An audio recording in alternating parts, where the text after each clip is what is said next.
তাহলে পাবলিক বাসে তো লোকই উঠবে না।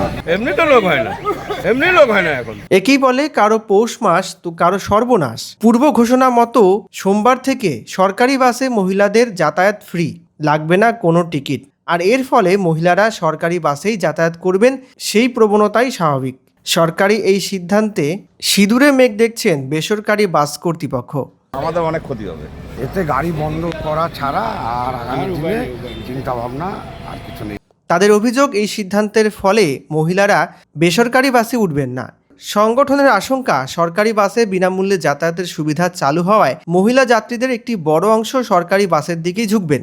ফলে বেসরকারি বাসে যাত্রী সংখ্যা এমনিতেই কম থাকে, তার মধ্যে আরও কমে যাওয়ার সম্ভাবনা, যার প্রভাব পড়তে পারে আয় এবং ব্যবসার উপর। কয়েকজন বলছেন, এরকম হলে তো বেসরকারি বাস পরিষেবা তুলে দিতে হবে। খালি গাড়ি বেরোচ্ছে সব, রাস্তার ভরসা। কি করবেন তার আগামীতে? অ্যাক্টিভ হবে, পরে বন্ধ করতে হবে গাড়ি। তেলের যা দাম, তেলের পয়সা তো উঠে যাবে, গাড়ি চালানো মুশকিল হয়ে যাবে।